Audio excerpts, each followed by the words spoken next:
Listen, everyone.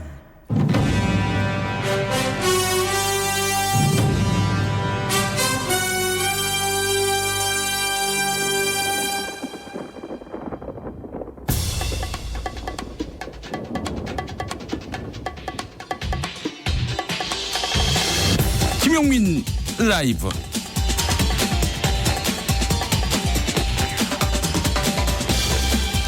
안녕하십니까, 김용민입니다. 2019년 4월 24일 수요일 순서 시작하겠습니다. 패스트트랙이 뭐기에. 오늘도 국회는 고성의 몸싸움이 계속됐습니다. 저는 이미 1년 남긴 임기지만 20대 국회는 날샜다 이렇게 판단합니다. 자유한국당도 저와 다르지 않은 생각이에요. 자기 당을 빼고 나머지 당이 패스트트랙에 합의하고 당에서 추인받자 20대 국회는 없다 이런 말을 남기고 장외투쟁에 나섰죠. 그러자 더불어민주당으로부터 그렇다면 21대 국회도 없다 이런 말을 들었어요. 여기서 잠시 입모양은 이상해도 말은 바로 해야지요. 자유한국당이 연일 좌파 독재, 좌파 정변, 의회 쿠데타라고 하는데요. 이번 패스트트랙은 엄밀히 말해 법에 어긋남이 없습니다.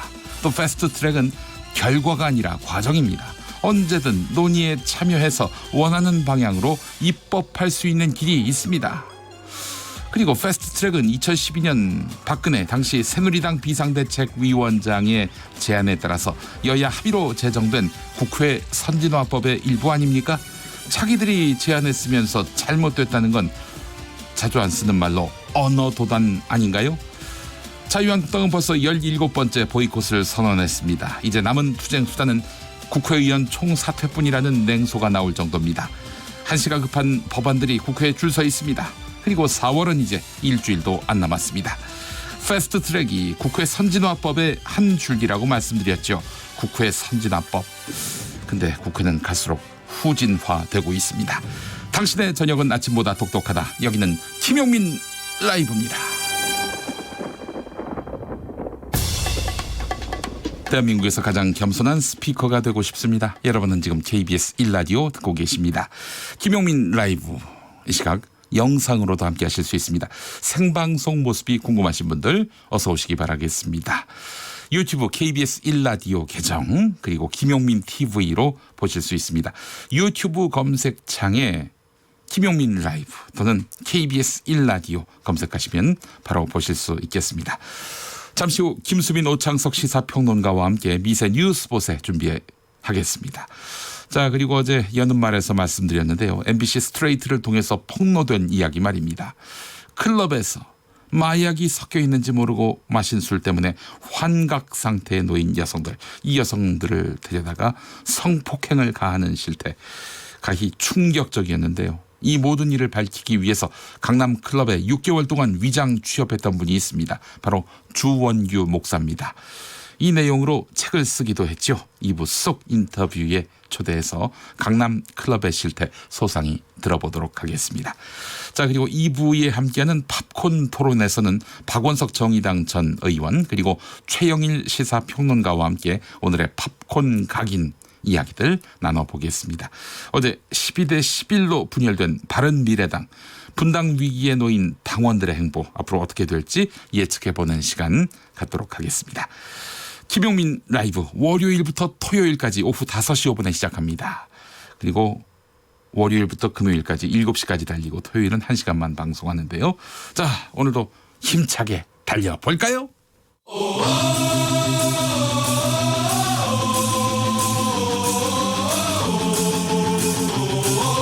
김용민 라이브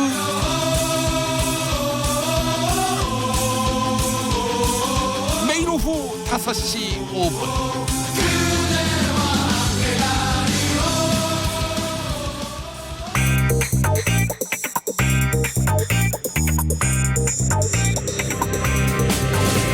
오늘 타임라인을 수놓은 말말말 김용민 라이브가 수집해서 들려드립니다.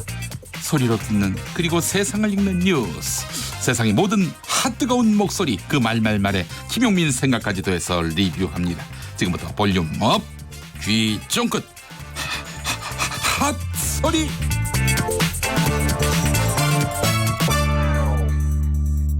모두에서 말씀드린 대로 국회는 정쟁의 수렁에 빠졌습니다.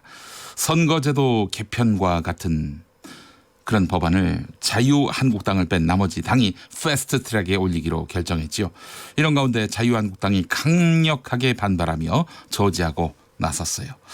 관련해서 심상정 국회 정치개혁특별위원회 위원장은 정치인 개인의 소신은 존중하지만 시대사적 과제와 정당 간 합의를 이루는 절차가 흔들려서는 안 된다 이렇게 밝혔습니다. 패스트트랙에 올릴 고위공직자 범죄수사처 설치 법안에 반대하는 오신환 바른미래당 의원을 두고 한 말입니다. 심상정 위원장 이번 합의에 대해서 잔뜩 그 의미를 추켜 세웠는데요. 기자간담회에서 했던 말 들어보시죠. 오늘 발의한 공직선거법 개정안은 중요한 정치사적, 시대사적 함의를 가지고 있다고 생각합니다. 첫째는 대결 정치, 증오 정치를 끝내라는 국민들의 정치개혁의 열망에 부응하고 각 계층, 부문을 망라해서 다원화된 국민적인 요구를 골고루 대변하기 위해서 비례성과 대표성을 강화하였습니다. 두 번째는 한국 정치의 오랜 병폐인 지역 편중 정치를 극복하기 위해서 권역별 비례대표 명부제와 석회의제도 도입했다는 말씀을 드립니다. 셋째는 비례대표 공천 개혁을 위한 혁신적인 제도를 도입해서 공천제도의 민주성과 투명성을 획기적으로 강화한 안이다 말씀드립니다. 넷째, 청년의 참정권을 확대한 그런 개혁안입니다. 오신환 의원 사법개혁특별위원이지요. 사법개혁특별위원회에서 고위공직자 범죄수사처 설치 법안을 패스트트랙에 올리려면 오신환 의원이 찬성해야 합니다. 당론은 찬성하기로 했는데 오신환 의원은 반대하겠다 이렇게 밝혔습니다. 그러자 바른미래당 곤란한 상황에 놓이게 됐어요. 김관영 원내대표, 오신환 의원이 반대 입장을 앞세워서는 안 된다고 점잖게 얘기했습니다. 하지만 오신환 의원이 뜻을 굽히지 않는다면 사보임을 해서 즉 특별위원을 교체해서 당론을 관철하겠다 이렇게 밝혔습니다. 들어보실까요? 오신환 의원님이 아침에 페이스북에 글을 올린 것으로 알고 있습니다. 오늘 중으로 오신환 의원님을 만나서 진위를 다시 한번 확인하고 어제 의원총회에서 어렵게 민주적인 절차에 의해서 합의안이 추진이 된 만큼 그 합의안대로 추진하는 것이 또 당에 소속된 의원의 도리라고도 생각을 하기 때문에 그런 점을 다시 한번 설명드리고 또 설득해 보도록 하겠습니다. 설득이 안 될 경우에 사보임 하실 계획? 일단은 최대한 설득해 보겠습니다. 손 대표님께서는 아까 사보임 하라는 얘기로 들었다고 그렇게 말씀을 하셨거든요. 아마 그렇게 많은 분들이 해석을 하실 겁니다. 그러나 원내대표로서는 최대한 사개특위 오신환 의원님이 그동안 이 일에 계속 기여를 해오셨고 또 관여를 해오셨기 때문에 마지막까지 매듭을 짓는 것이 바람직하다고 생각을 하고 계속 설득해 보도록 하겠습니다. 자, 김관영 원내대표가 그렇게 해서 사보임을 결정한다 하더라도 문희상 국회의장이 수용하지 않으면 오신환 의원의 사보임은 없던 일이 될 수 있습니다. 그래서 자유한국당 의원들이 국회의장실을 집단으로 방문해서 문희상 의장에게 사보임을 허락하지 말라고 요구했습니다. 그러자 문희상 의장 강하게 반발하며 의장실을 나가려고 했는데 이 과정에서 한국당 의원들과 말다툼을 벌이며 충돌했습니다. 워낙 주변이 소란해서 그런데 문희상 의장이 했던 말은 이겁니다. 아무리 겁박해도 나는 이 자리에서 결정 안 합니다. 전 세계에 이런 국회 봤습니까? 이게 현장입니다. 현재 대한민국 의회 정치의 현장입니다. 가슴 깊이 슬퍼요. 이런 국회가 전쟁이죠. 들어보시겠습니다. 아무리 겁박해도 나는 이 자리에서 결정 안 합니다. 전 세계에 이런 국회 봤습니까? 전 세계에 이런 이게 현장입니다. 지금 현재. 대한민국 의회 정치의 현장입니다. 이게. 가슴 아프고 슬퍼요. 이게 의장님을 배우를 하는 이런 국회가 전쟁이 네. 자, 거대 양당은 오늘의 이 사태를 어떻게 보고 있을까요? 나경원 자유한국당 원내대표. 한국당 패싱으로 요약되는 이번 패스트트랙을 문재인 정부의 독재 나아가 문재인 정부가 북핵을 정당화하기 위한 주춧돌 닦기라고 흥분했습니다.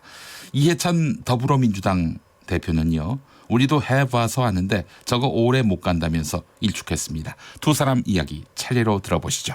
작년 초 더불어민주당이 개헌안을 내면서 헌법 4조에 자유를 빼려고 했던 사실 모두 기억하실 겁니다. 국민의 자산을 뺏겠다는 토지 공개념, 사실상 사회주의 경제입니다. 북한을 정식 국가로 인정하고 연방제를 도입해 결국 대한민국을 북핵에 굴종시키고 말 것입니다. 연동형 비례제로 좌파 세력이 200석을 넘기는 순간 문재인 정권과 여당의 이른바 개헌 독재가 시작될 것입니다. 개헌뿐이겠습니까? 눈에 가시처럼 여기는 법들은 모두 없애버리고 온갖 악법과 누더기 규제를 도입할 것입니다. 그때 되면 이제 패스트 트랙도 필요 없습니다. 국회 자체가 문재인 정권 독재 트랙이 됩니다. 정권이 바뀌었는데도 의식과 가치관이 변하지 않으니까 입법하는 자세에도 전혀 잘못된 그런 상황이라고 이제 봅니다. 어제 청와대 앞에 가서 농성도 했고 오늘 비상의총도 한다고 하는데 제가 알아본 바로는 의원들도 좀 참여를 잘 안 하고 그런 것 같습니다. 어제 청와대 앞에 가서 시위를 했는데 참여한 의원들이 불과 한 30-40명밖에 되지 않는 것 같습니다. 말은 상당히 거칠게 하고 하는데 저희도 많이 해본 일에서 알지만 오래 못 갑니다. 자제하시고 이제 국회에 들어와서 국회에서의 여러 가지 입법 활동과 특히 좀 예산안을 통과시키는 것이 매우 중요합니다. 김용민 라이브. 진주 아파트 방화 그리고 살인 사건 기억하시죠? 범인에게는 정신병력이 있었습니다. 결국 우리 사회 정신질환자에 대한 관리 체계가 엉망이었음이 드러났는데요. 문제는 어느 누구도 자신을 정신질환자라고 인정하지 않으려 한다는 점입니다. 설령 정신질환이 의심돼도 병원 찾기를 주저하게 되지요. 가족이 대신 치료를 권할 수 있을까요? 또 치료를 강제할 수 있을까요? 가족이라고 해서 식구를 환자로 몰아가기는 또한 쉽지 않습니다. 게다가 함부로 정신질환자로 몰아세우다가 인권 침해로 지탄받기 두려운 지방자치단체장, 이들도 역시 주저합니다. 강제 치료를 명령할 수 있는 권한을 지녔지만 쉽게 그 카드를 꺼내기가 쉽지 않은 것이죠. 자, 그런데 한국조현병 환우회 회장 대행인 익명의 인사가 조현병 환자 가족도 입원과 치료를 강제할 수 있는 입법을 원한다고 밝힙니다. KBS 1라디오 김경래의 최강시사에 나와서 했던 말입니다. 조금 전에 말씀드린 것과 같이 환자는 자기 병을 스스로 인정하지 않습니다. 그렇게 치료를 받지 않으려고 하고 치료를 받지 않으면 증상이 심해져 가지고 자타의 위험이 있기 때문에 어떤 식으로도 치료를 받게 해야만 합니다. 그러니까 강제로라도 해야 된다 이렇게 생각하시는 겁니까? 네. 저는 강제 치료라는 용어를 적절하지 않다고 생각합니다. 많은 사람들이 강제 치료에 대하여 거부감이 있습니다. 따라서 보호치료라는 개념을 사용해야 한다고 저는 생각합니다. 물론 보호치료도 환자의 자기결정권과 자유권을 빼앗는 것이므로 인권을 침해한다고도 볼 수 있습니다. 그러나 증상이 악화되어 자타의 위험이 있다면 적기에 치료를 받을 수 있도록 해야 한다고 생각합니다. 환자가 적기에 치료받지 못하면 만성화가 되어 환자와 가족에게 엄청난 고통을 주게 됩니다. 김용민 라이브. 영리병원은 삼성의 의료 민영화 시나리오 중 첫 번째라는 주장이 나왔습니다. 의사인 정영준 인도주의 실천 의사협의회 사무처장이 TBS FM 김어준의 뉴스공장에 출연해서 국내 1호 병원인 녹지병원이 실은 2007년 삼성경제연구소 보고서에서 가시화됐다 이렇게 밝혔습니다. 의료 민영화를 명분으로 한 영리병원 설립을 명시한 이 보고서. 박근혜 정부에서 그 시나리오가 현실이 됐다라고 볼 수 있을 텐데요. 영리병원은 안종범 청와대 경제수석 수첩에도 적혀있던 사항이고 박근혜 정부의 보건복지부에서 사업계획서를 승인한 것이 아닌가 하는 의혹이 있다. 이런 주장도 펼쳤습니다. 정영준 사무처장의 말입니다. 처음에 바이오로직스 등장했을 때는 사람들이 왜 바이오로직스가 등장하는지 몰랐어요. 지금은 이제 이게 승계하고 중요한 사안이구나. 분식회계가 그래서 이루어졌구나. 이렇게들 얘기하는데. 그런데 삼성 바이오로직스가 나왔네. 그래서 삼성 연구소의 문서를 확인해 봤더니 거기에서 삼성은 진작부터 이 건강보험 폐지하고 민간의료보험으로 가져간다고 하는 보고서를 내고 있었더라 이거죠. 예, 그런 보고서를 한 수차례 냈었고요. 그리고 내부 또 보고서가 있었는데 거기는 이제 명확하게 건강보험과 이제 경쟁하는 건강보험 체계를 이제 거의 붕괴시키는 이제 삼성생명이 거의 그 건강보험의 위치를 대체할 수 있는 민간보험까지 가야 된다. 네. 이런 보고서를 낸 바가 있습니다. 네. 그래서 이 문건을 보고 났더니 어머나.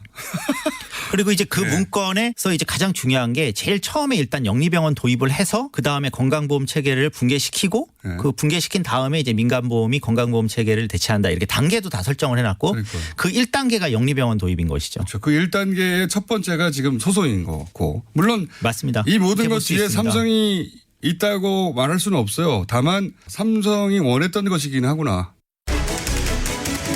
김용민 라이브. 아베는 우리에게 일본인도 외면하는 후쿠시마 수산물 왜 자꾸 수입하라고 닥달할까요? 김경주 일본 도카이대 교양학부 교수는 YTN 라디오 김호성의 출발 새아침을 통해서 이런 이유가 있다고 말했습니다.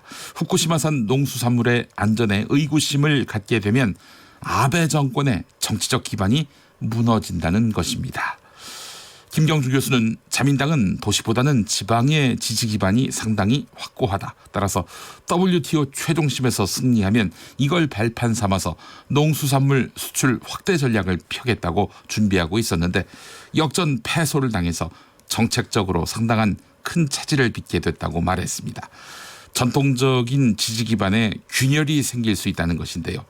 사실 아베의 정치적 입지를 다지기 위해서 우리가 후쿠시마 농수산물을 먹어줄 수는 없는 노릇 아니겠습니까? 김경주 교수 인터뷰 들어보시죠.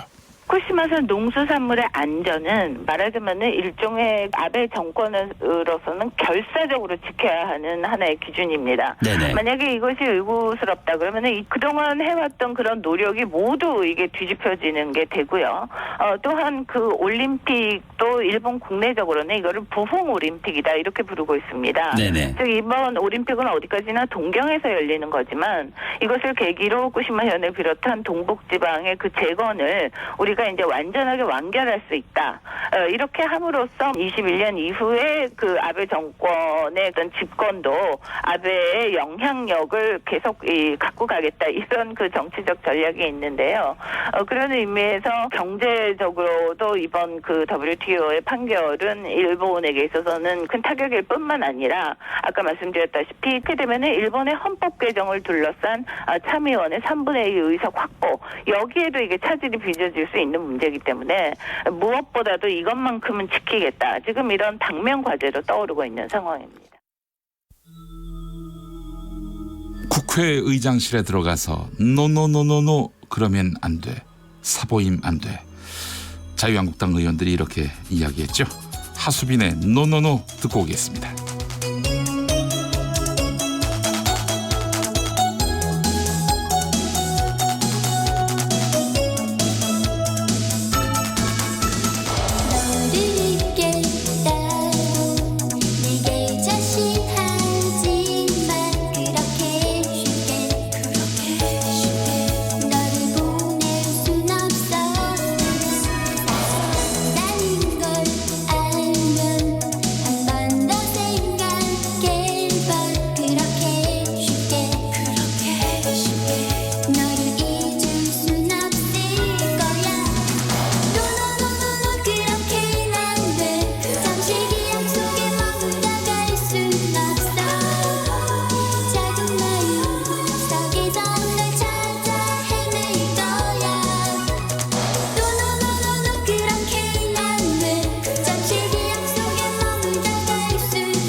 트랙님, 진짜 국회에 이런 모습을 보면 아버지께서 하시던 말씀이 기억납니다. 국회의원은 각 도별로 한 명씩만 있어도 월급이 아깝다고. 너무 많다는 말씀인 것 같은데 도리어 300명밖에 안 돼서 저런 참 어처구니 없는 모습을 계속 보여주는 것은 아닌지 하는 생각도 드는 것 같은데요. 예, 7476번 쓰시는 분. 조현병 가족으로 고생해본 사람이라면 환자 가족에 의한 강제 입원이 필요하다는데 동의할 겁니다. 라고 말씀하셨고요. 1308번 쓰시는 분. 국회의원들 국회로 가서 일들 하세요. 국민 이렇게 운운하지 말고 왜 길거리로 나와서 국민에게 불편을 주는지 참으로 답답합니다. 이런 말씀 해주셨습니다. 네. 자, 5시 26분 지나고 있습니다. KBS 1라디오 김용민 라이브 함께하고 계신데요. 교통 상황 알아볼까요? 교통정보센터 김민희 씨가 전합니다. 네, 퇴근 교통량이 서서히 늘고 있는 가운데 고속도로 위로 돌발 구간이 많습니다. 경인고속도로 인천 쪽으로 신월 부근 1차로에서는 사고가 났고요. 더 가서 부천 부근 1차로에는 고장난 차가 서 있어서 부근으로 많이 혼잡합니다. 반대 서울 방면으로도 신월 부근에서 사고가 났습니다. 3차로를 막고 처리 작업을 하고 있어서 이 일대로 짧게 정체되고 이전 구간에서는 서인천에서 부평 사이로 속도 줄여 지납니다. 서울 외곽순환고속도로 판교에서 구리 쪽으로 판교 분기점 부근에서는 작업 여파받아 정체고요. 더 가서 하남 분기점에서 중부고속도로로 이동할 수 있는 진출램프 1차로에는 승용차가 고장으로 서 있어서 부근으로 더디게 지납니다. 서울시내 강변북로 일산 쪽으로 성수대교 부근에서는 사고가 났고요. 서부간선도로 안양 쪽으로 목동교 부근에는 고장난 차가 서 있습니다. 때문에 성산대교 남단부터 속도 더 많이 떨어져 있고요. 이후로도 금천교까지 더딘 흐름 이어지고 있습니다. KBS 교통정보센터였습니다.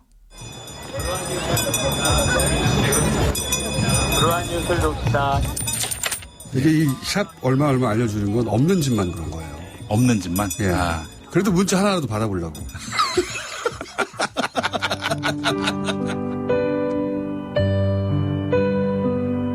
김용민 라이브는 청취자 여러분의 따뜻한 관심과 참여가 필요합니다. 샵 9730 짧은 문자 50원 긴 문자 100원의 정보 이용료가 들고요. 어플리케이션 콩은 무료입니다. 없는 집이 있는 집이 되는 그날까지 오늘도 최선을 다하겠습니다.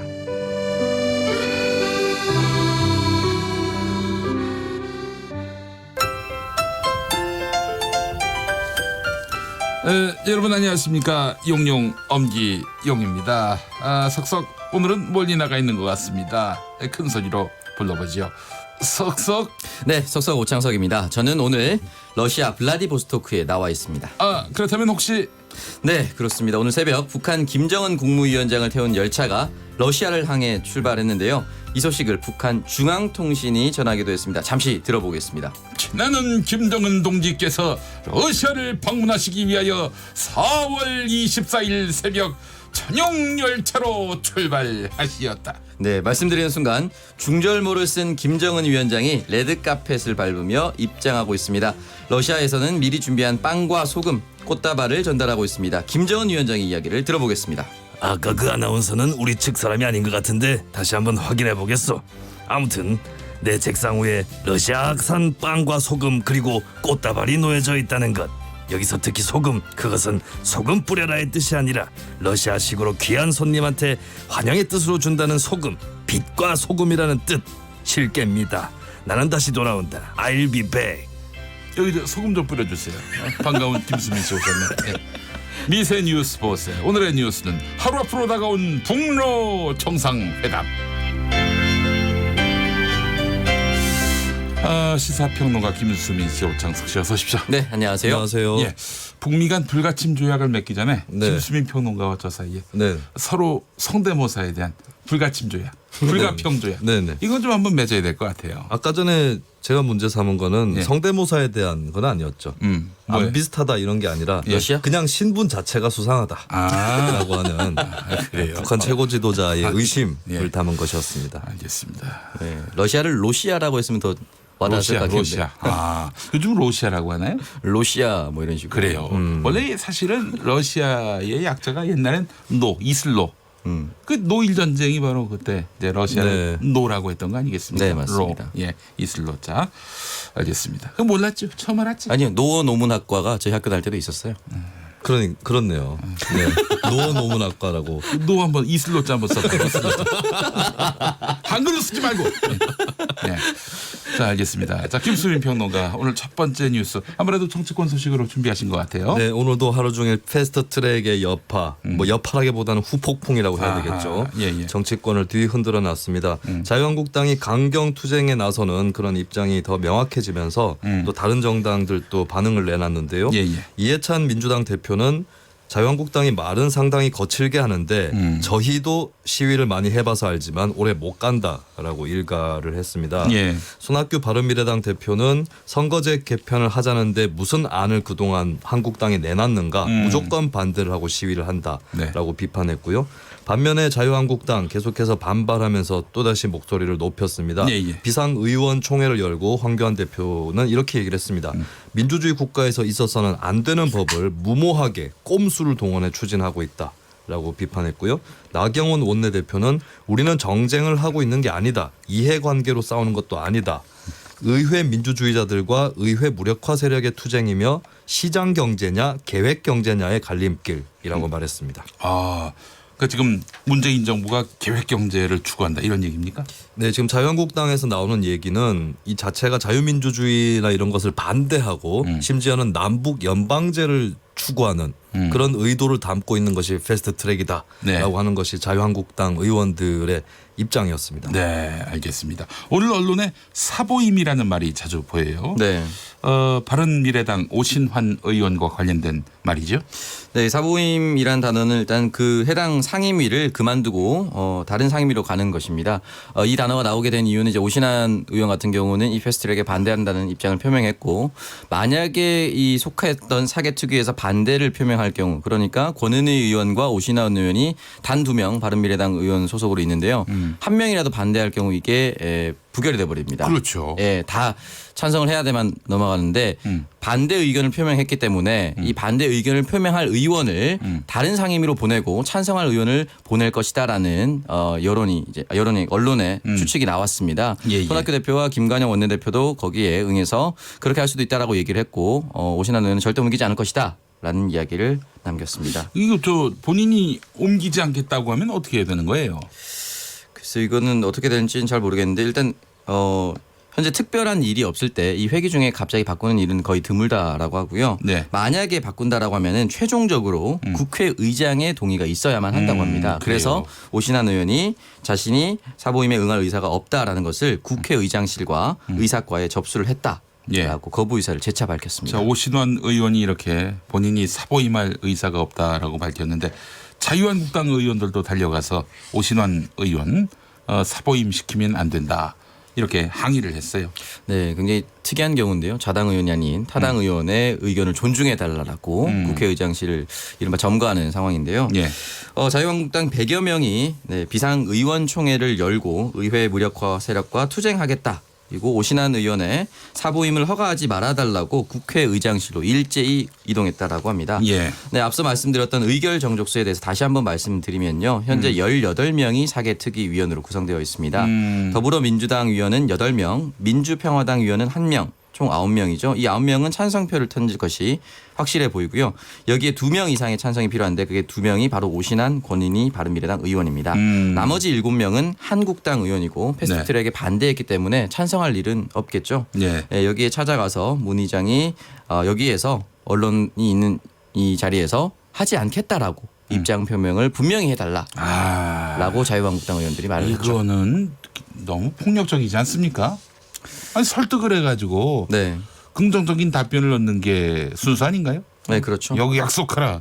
이거는 뭐 한마디로 굴복을 시키려고 하는 의도가 너무 다분해 보이는데 이걸로 굴복을 하면 또 국회의장 면이 섭니까? 면을 세워가면서 설득을 해야 되는 거 아니에요? 네, 그래서 기본적으로 의회에서는 토론, 그러니까 대화가 전제가 되어야 한다라고 생각을 하는데요. 자유한국당은 찾아가서 대화를 시도했다라고 변명을 할지도 모르겠지만 이미 지금 문희상 의장이 어떠한 판단을 내릴 것인지에 대해서 답변이 아예 안 나온 상황이었고요. 예단을 한 거죠. 네, 예단을 뭐 하고. 틀림없이 저 사보임 수용할 거다. 이렇게 예단을 하고 간 거예요. 그렇죠. 마치 이 언론 장면이 그대로 노출될 경우 자유한국당 의원의 의견에 반대하는 국면처럼 보일 가능성이 높습니다. 문희상 의장은 아직 그런 의견 전달 받지도 않았고요. 바른미래당 내부에서도 아직 사보임을 최종 결정낸 것도 아닙니다. 그렇기 때문에 예단을 하고 미리 앞서와서 의장실을 점거했기 때문에 국민들 입장에서는 자칫 잘못하면 마치 문희상 국회의장이 이걸 반대하면서 저지하려는 모습처럼도 보일 수 있습니다. 예. 자유한국당 이런 주장에 대해서 문희상 의장 어떤 입장을 보였습니까? 네, 그 밖에도 자유한국당 측에서는 여야 합의 없이 본회의에 상정시키지 않겠다고 한마디만 해달라. 라고 대답을 요구하기도 했는데요. 여기에 대해서 문 의장 입장은 이렇습니다. 지금 여기서 할 수 있는 답변이 아니다. 대답이 아니니까 검토해 보겠다. 그러니까 기다 아니다 이렇게 얘기한 것이 아니라 검토해 보겠다. 근데 지금 뭐라고 딱히 내가 할 말이 없다.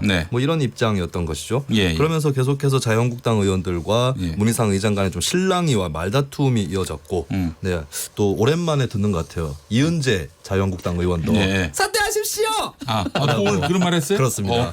네, 그렇게 얘기를 했고 문제는 이제 임이자 의원 자유한국당 의원과 임 씨예요. 이름이 이자고. 네, 임이자 의원이죠.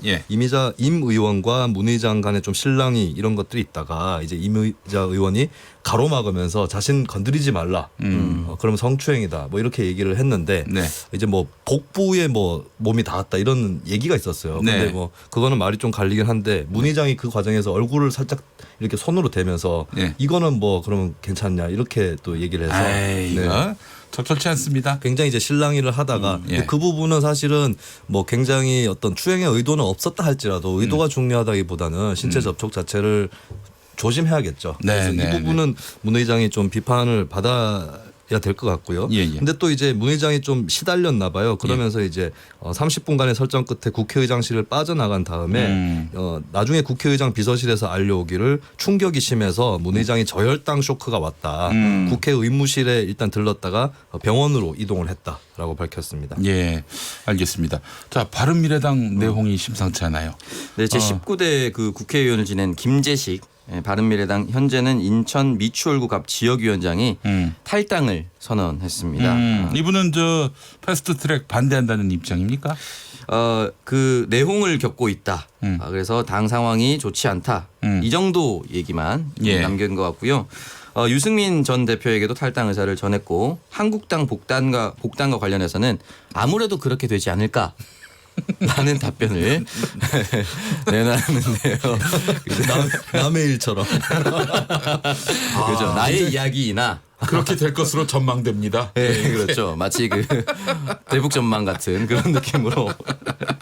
네, 사실 이게 간다 안 간다보다 더 애매한 답변이 될 수도 있거든요.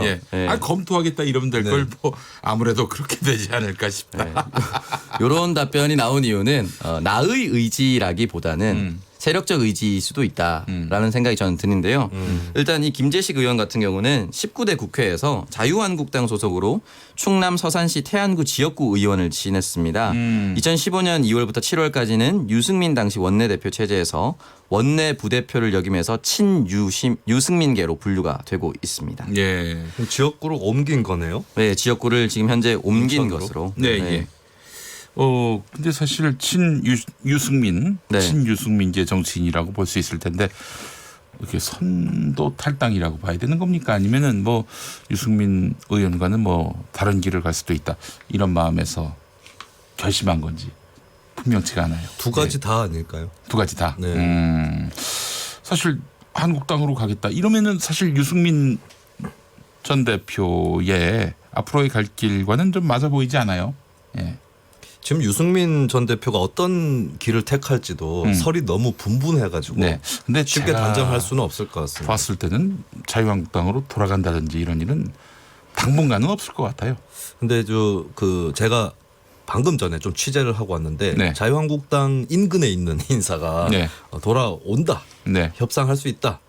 협상 중이다 심지어 뭐 그런 얘기를 하고 있어요. 근데 제가 드리고 싶은 말씀은 누구 말이 맞다고 믿지 말자라는 거예요. 오늘도 굉장히 유감스러운 발언이 하나 나왔는데 나경원 원내대표가 김관영 바른미래당 원내대표가 민주당 갈 것이라고 얘기했다. 네, 그 참 상식적으로도 그렇다고 믿기 어렵거니와 김관용 원내대표가 나경원 원내대표한테 그렇게 얘기를 했다는 거예요. 그래요? 예, 근데 그 정도의 사항을 가볍게 다른 당도 아니고 자유한국당 의원한테 얘기를 할까? 이것도 의문스럽지만 농담으로 했을 수는 있겠지만 나경원 원내대표한테 얘기한 거면 거의 SNS에 쓴 거랑 다름없을 텐데. 네. 그래서 김관영 원내대표가 기자들한테 그 질문을 받고 뭐라고요?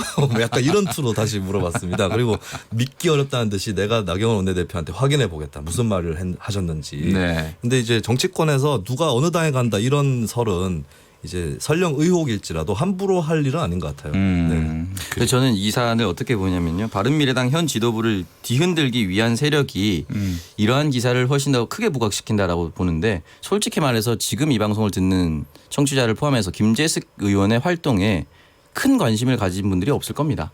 지금 국회의원 300명 이름 외우기도 어렵거든요. 네. 그렇다면 전 의원의 탈당 기사를 이렇게 부각시킨다는 것 자체가 바른미래당 내부 자체를 또는 연쇄 탈당을 유도하는 걸 원하는 사람들이 이렇게 하고 있는 것이 아닌가라는 생각이 좀 듭니다. 예, 알겠습니다. 근데 또 바른미래당의 전현직 지역위원장들이 모여서 패스트트랙을 추인해야 한다 이렇게 주장을 했는데 이분들은 누굽니까? 네, 이분들은 이제 손학규 대표를 함께 손학규 대표 함께 가자 이런 취지인 것 같은데요. 예. 전현직 위원장 35명이 패스트트랙 갈등을 두고 추인이 필요하다. 당의 정상화를 촉구했습니다. 여기에 대해서 손학규 대표를 향한 사퇴 촉구 이런 세력은 당을 파멸로 몰아넣는 자해적 행태다라고 얘기를 했고요. 또한 보수 성향 최고위원들이 최고위원회를 보이콧하는 것도 역시나 비판했습니다.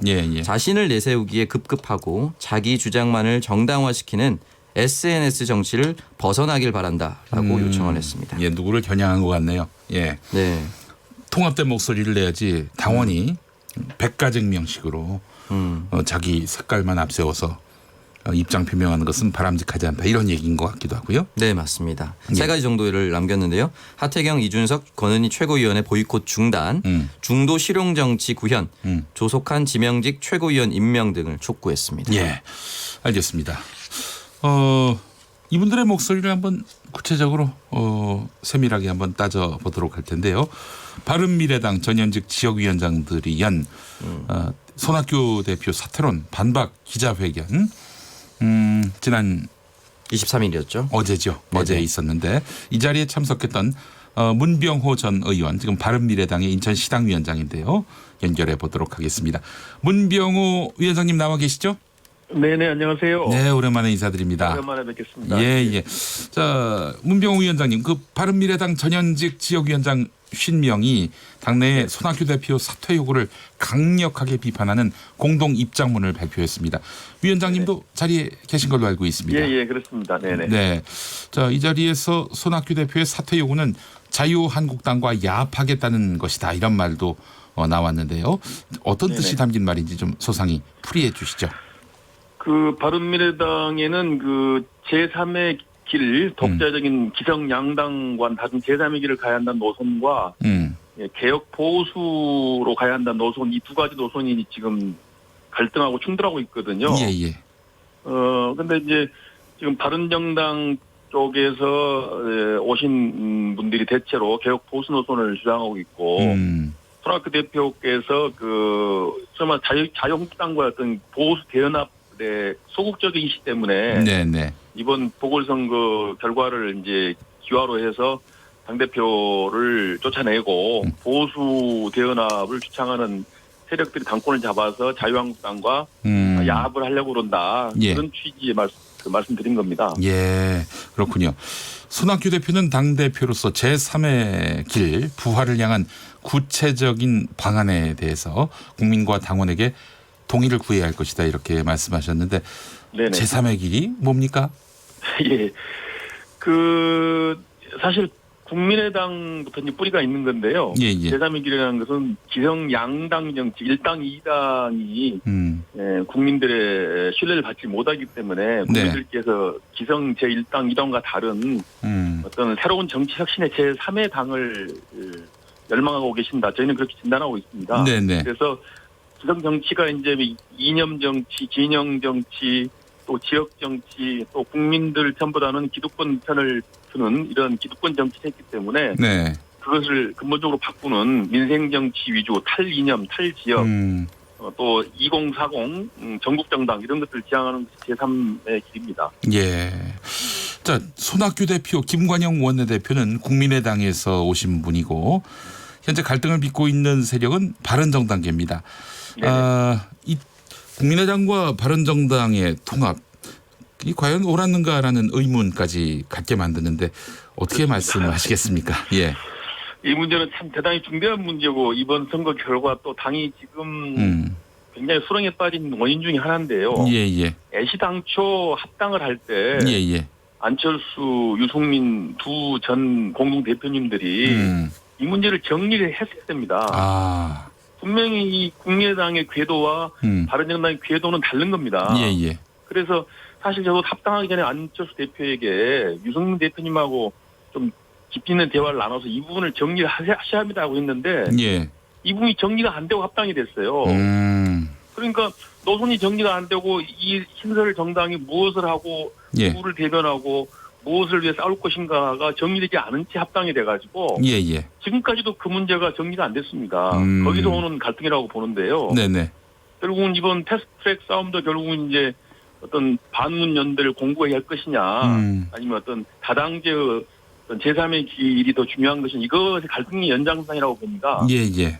그래서 이 문제를 빨리 좀 정리를 해야 되는데 지금부터라도 손학규 대표께서 이 문제를 좀 정리해야 되고요. 그동안에 손학규 대표께서 사실 이 문제를 정리를 했어야 했는데 못한 게 상당히 저는 큰 실책이라고 생각합니다. 네, 방금 들어온 소식에 의하면은 바른미래당이 사법개혁특위위원을 교체를 했는데 오신환 의원을 최입의 의원으로 교체했다는 그런 속보가 들어왔습니다.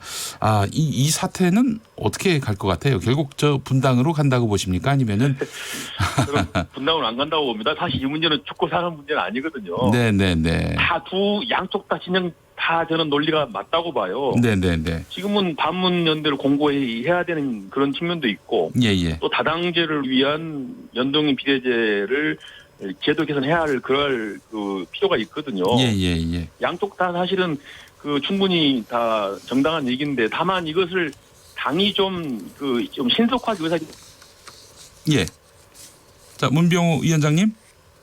네, 전화 연결 상태가 그러지 못했습니다. 지금 그 3당, 그러니까 다당 구조로 가려면은 뭐 이 연동형 비례대표 절반 정도의 연동형 비례대표라도 수용을 해야 한다. 이 입장을 밝히셨는데 그 말씀하다가 중간에 끊겼습니다. 예. 그렇다면은 이런 의문도 가져보게 됩니다. 바른미래당에서 바른정당계는 지금 이 선거제도 개편에 대해서는 뭐 겉으로는 동의하지만은 실질적으로는 반대하고 있는 것 아닌가. 반대하는 이유라면은 거대 양당 구조 속에서 다시 다음에 자신들의 거취를 결정할 그런 의도를 갖고 있는 것이 아닌지 하는 그런 생각도 드는데요. 문병호 위원장님 다시 연결돼 있죠? 네네. 저는 끊겼습니다. 예. 저 바른정당 출신들이 자유한국당으로 돌아갈 마음이 있다고 보세요? 뭐 마음은 있는데 쉽지 않을 걸로 봅니다. 그래요.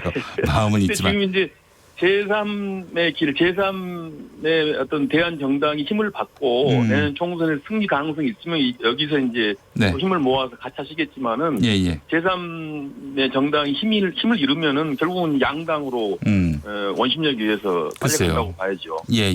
그래서 사실은 이제 바른미래당이 힘을 갖도록 지지도를 높이고 중심을 잡는 것이 중요한데.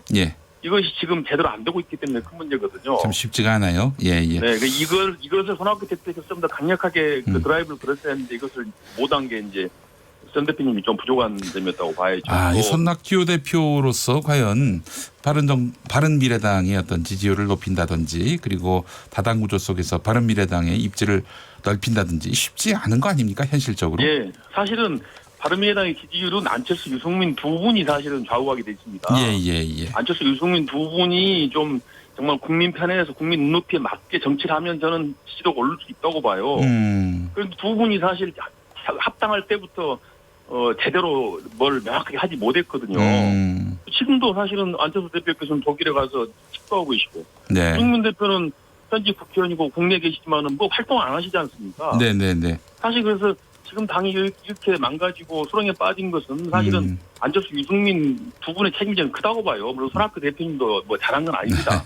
예. 그래서 지금부터라도 손학규 대표께서 다시 좀 당의 정체성이나 당에 나갈 때 다시 한번 정리해야 되고 또 안철수, 유승민 대표님도 전 대표님도 뭘 잘못했는지 반성하고 새로운 변화의 모습을 보이시면은 다시 저는 힘을 얻을 수 있다고 봅니다. 박지원 민주평화당 의원께서는 손학규 대표가 그거 다 내려놓고 나오시라. 다시 민주평화당하고 손잡자. 이러고 있는데 이 부분은 어떻게 보세요? 그건 뭐 말도 안 되는 얘기니까. 없다고 봅니다. 예, 우리가 알겠습니다. 무슨 호남 자민련 할 이유 있습니까? 예, 알겠습니다. 민평당하고 다시 합당하는 것은 그건 국민들이 바라지도 않고요. 예. 이제 물론 이제 바른미래당, 민평당이 좀 더 업그레이드 돼가지고 새로 변화를 해서 모이는 건 좋은데 지금 상태에서 두 당이 단순히 합당하는 것은 전혀 사리에 맞지 않습니다. 이현주 의원 탈당은 어떻게 보셨어요? 좀 안타깝게 봤습니다. 이현주 의원하고도 많이 대화를 했었는데 갈수록 좀 멀어져요. 그런데 뭐 당찬 여성이고 하니까 뭐 나름대로 고민이 있었겠지만 좀 안타깝고 뭐 성공하기를 바랍니다. 알겠습니다. 자, 문병호 인천시당 위원장과 함께했습니다. 말씀 잘 들었습니다. 예, 감사합니다. 예, 그래요. 들으신 소감 어때요? 일단은 국회법 48조에 따르면 아까 말씀하셨듯이 의장의 허가를 받아야만 사보임할 수 있다라고 합니다. 지금 방금 속보에 따르면 결국 이제 문희상 국회의장의 결단이 이제 중요하게 됐네요. 네. 반대할 것 같진 않죠? 문희상 의장이? 네, 그거는 의장이 어떻게 할 수 있는 일이 아니다라는 게 지금까지 보인 문희상 의장의 입장이겠습니다. 네, 그 당의 입장을 존중하겠다. 네. 예, 그러면 바른미래당 당 지도부에서 결정한 특위위원 교체 이걸 뭐 받겠다. 최이배 의원으로 바뀌는 거. 네네. 예. 이걸 뭐 받아들이겠다라는 뜻 같습니다. 알겠습니다. 자, 다음 소식으로 넘어가 보겠습니다. 정유라 씨 관련 소식이 있군요. 네, 정유라 씨 관련 소식이 있습니다. 대한승마협회가 박근혜 정부 비선 실세 최순실 씨의 딸 정유라 씨에게 훈련비를 돌려달라고 소송을 냈는데 패소했습니다. 서울중앙지법의 결과인데요. 강영호 원로법관은 승마협회가 정 씨를 상대로 낸 부당 이득금 청구 소송에서 승마협회 청구를 기각했습니다. 정 씨가 받은 훈련비를 돌려주지 않아도 된다라는 판단을 내린 것인데요. 승마협회는 이제 1,900여만 원을 반환하라는 소송을 냈습니다. 여기에 대해서 이유를 조금 추측해 보자면요. 정유라 씨의 변호인 측이 1996년생인 정 씨가 훈련비를 받을 때는 미성년자였고 돈을 돌려줄 법적 책임도 없을 뿐더러 받았다 하더라도 미성년자였기 때문에 법정 대리인이 받았을 것이다. 그리고 실제 받은 증거도 없다라고 했는데 이 주장이 거의 그대로 받아들여진 것 같습니다. 그러면 최순실 씨를 상대로 부당 이득금 청구 소송을 냈어야 했다는 얘기입니까? 지금 만약에 결과가 이렇게 종결이 난다면 그렇게 돼야 되는 거겠죠. 예, 알겠습니다. 자, 김학의 전 차관 관련한 소식 준비해 주신 분이 김수민 평론가군요. 네, 검찰이 별장 성접대 동영상의 촬영 시점을 특정한 것으로 알려졌습니다. 윤중천 씨의 조카 주거지를 압수수색하는 과정에서 그 확보했던 동영상 파일 거기에 디지털 정보가 저장이 돼 있겠죠. 분석 결과 2007년 처음에 촬영된 사실을 확인했고요. 더불어서 그 이제 피해자임을 호소하는 A 씨가 등장하는 또 다른 성관계 사진 또 확보를 하고 촬영 시점 역시 확인한 것으로 알려졌습니다. 이 사진으로 촬영된 디지털 파일 새롭게 확보를 하면서 또 여기에 나와 있는 사진에 대해서 A 씨가 남성 2명이 김 전 차관과 윤 씨다. 그리고 장소는 자신이 거주하던 역삼동 오피스텔이다라고 진술한 것으로 알려졌죠. 예, 그래요. 이제 시점까지 특정이 됐으니까 이제 수사에 탄력을 가할 수 있겠네요. 검찰의 향후 행보를 한번 지켜보도록 하겠습니다. 오창석 평론가. 다음 소식은 뭡니까? 네, 마약 반응 검사에서 양성 반응이 나온 그룹 JYJ 멤버 박유천 씨. 결국은 간이 검사에서는 음성이었는데 정밀 검사했을 때 양성 반응이 나왔습니다. 정밀 검사를 했는데. 사실 이제 뭐 제모하고 이렇게 해서 또 염색도 하고 해서 안 나올 수도 있다는데 그 전문가들의 의견 들어보면 그런 거 해봤자 아무 의미가 없다. 아무 의미 없다. 모근까지 채취를 해서 조사를 하기 때문에 결국은 걸리게 돼 있다라고 이제 그래요. 조사관들이 얘기를 했습니다. 마약 검사 피하려고 뭐 이렇게 털이란 털은 다 뽑아봐야 소용없다. 네, 아무 의미 없다고 하는데요. 결국 이 CGS 엔터테인먼트는 계약 해지를 했고요. 박유천은 연예계를 은퇴할 것이다. 라고 이야기를 했고 팬클럽 역시 네. 박유천에 대한 응원을 철회할 것이다.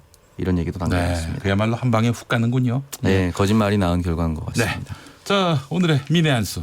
네, 방금 전에 속보가 들어왔는데요. 네. 북한에서 통일 전선 부장이 김영철에서 장금철로 교체가 되었다고 해요. 그래요? 네. 하나의 또 외교 노선의 변화가 있는 게 아닐까. 장금철은 참고로 대남통으로 알려져 있습니다. 네. 그래서 이제 제가 든 느낌은 사보임이 남북한 양쪽 위에 놓여져 있다는 것.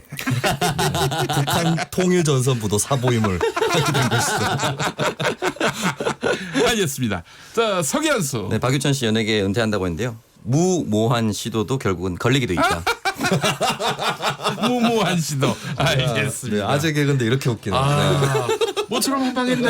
오늘 오창석 평론가 수고하셨습니다. 자, 두 분과 함께한 시간이었습니다. 미세 뉴스 보세 수고하셨어요.